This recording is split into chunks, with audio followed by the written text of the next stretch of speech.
My name is Linus Karlsson, Deputy Project Manager for this initiative. Please have a seat. I will very shortly introduce you to this initiative and invite you to take part of this network. Baltic Maritime Science Park was commonly founded about 2 years ago by 5 different organizations.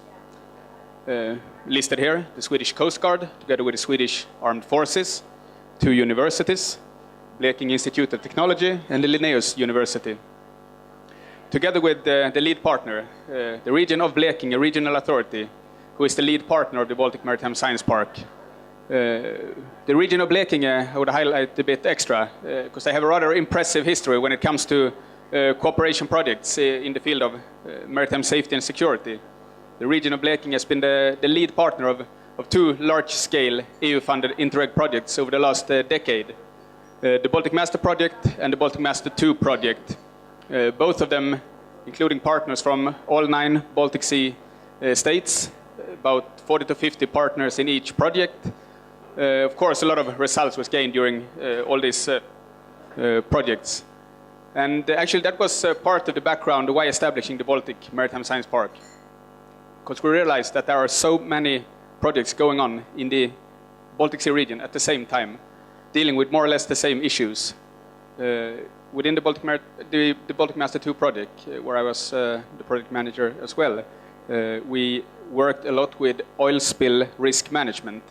And we realized during the same time as we were running the Baltic Master 2 project, we found out that there were at least 3 other projects in the Baltic Sea region dealing with more or less the same issues.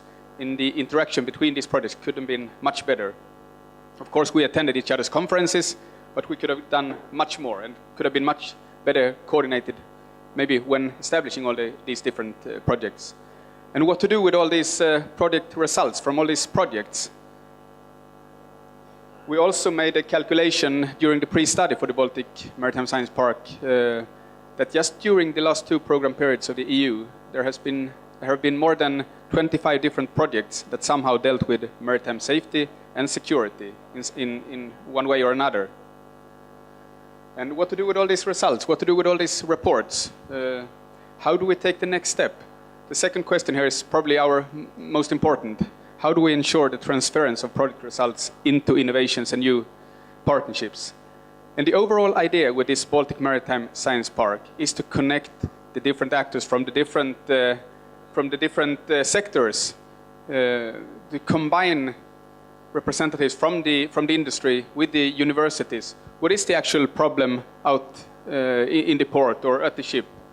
We have this problem, we need this solution to get these the end users, to bring them together to the researchers, so that we make the right research. Because we are so good in writing reports, but are we writing the right reports? Are we actually meeting the needs of the end users? So the basic idea of this initiative of Baltic Maritime Science Park is to be matchmakers, to connect all these different actors and establish the platforms, the meeting arenas, and initiate and support and guide new projects. And to end this presentation, I would highlight a few comments about the advantages of being a flagship project.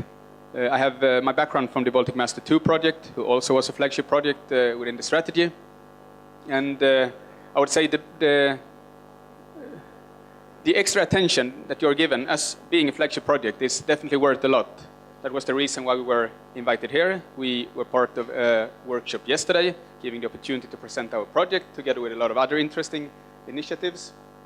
You get a lot of extra opportunities to disseminate all your results. You have a lot of new networks.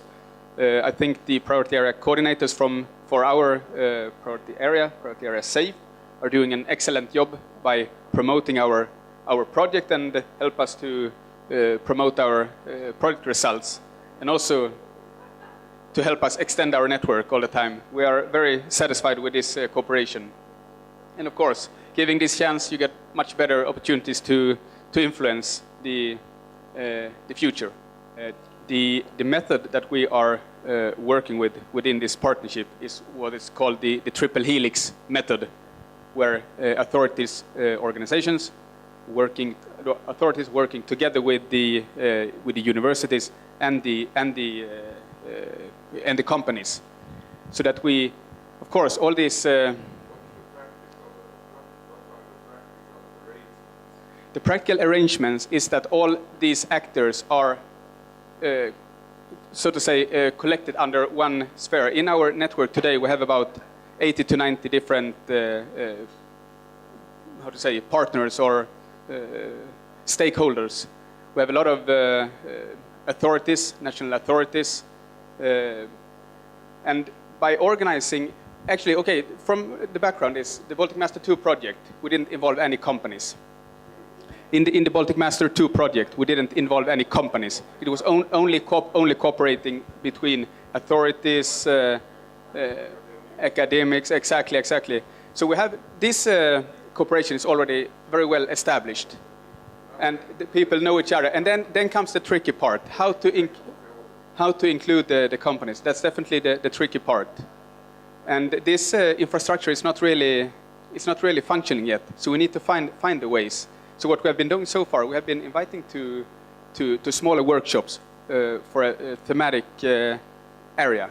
For instance, in the region of Blekinge, where I'm based, for the moment we're working a lot with offshore wind farms, which means that we are inviting to meetings, workshops, where all these actors can meet at one place. And that's quite new.